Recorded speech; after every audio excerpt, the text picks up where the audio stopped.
Selanjutnya, saudara, fenomena lubang tanah terjadi di Kabupaten 50 Kota Sumatera Barat. Warga pun berduyun-duyun mendatangi sinkhole, sebagian mengambil air dengan alasan untuk pengobatan.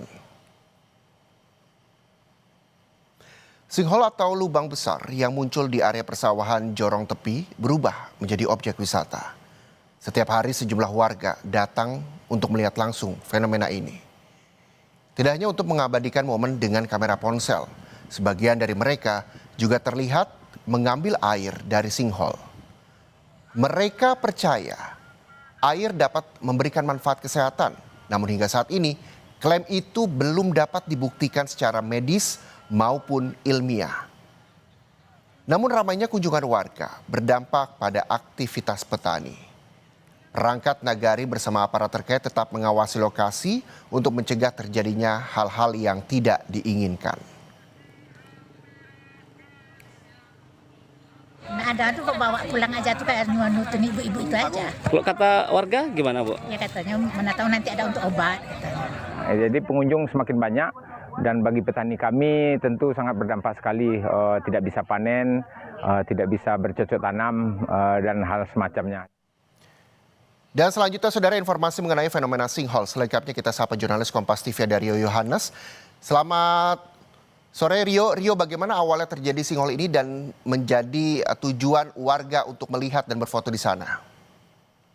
Ya, Reza, untuk sinkhole atau lubang besar yang disebabkan bentuhan tanah ini, awalnya muncul pada Minggu pagi sekitar pukul 8 pagi, itu pada Minggu tanggal 4 Januari 2026.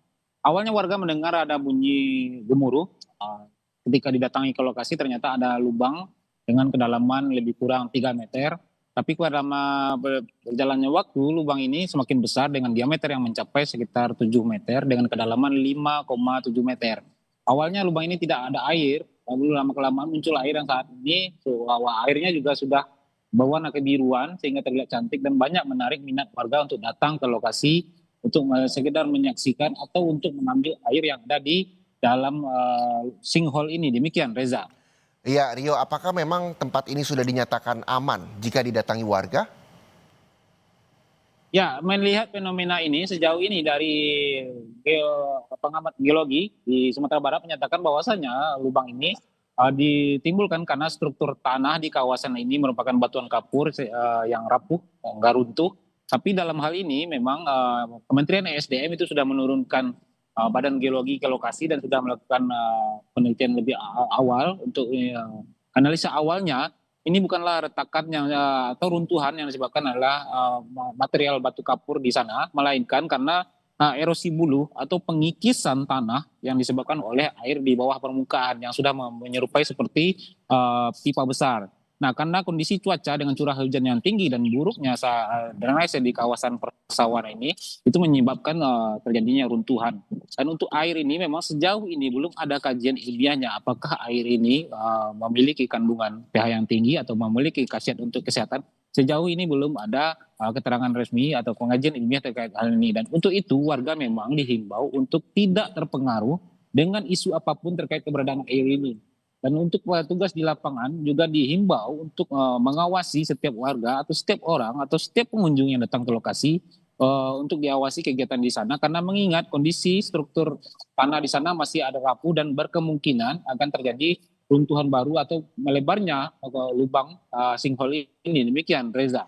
Oke, jadi artinya adalah pengawasan dan juga imbauan juga telah diberikan untuk warga yang datang, baik itu mengambil air maupun melihat kondisi sinkhole di sana.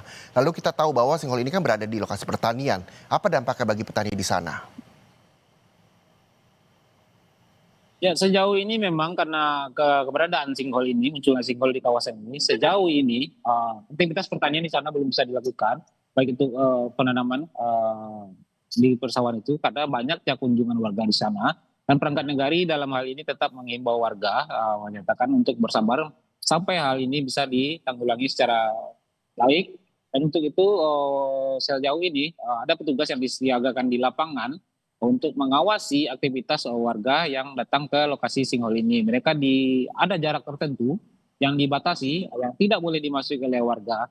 karena mengingat struktur tanah yang masih diindikasikan labil dan berkemungkinan akan terjadi longsoran baru. Demikian, Reza. Oke, semoga warga yang menyaksikan program ini bisa lebih berhati-hati dan waspada ketika ingin melihat dan menyaksikan sinkhole di sana. Terima kasih jurnalis Kompas TV Aryo Yohanes melaporkan langsung dari Padang, Sumatera Barat. Dan saudara, usai jeda, Indonesia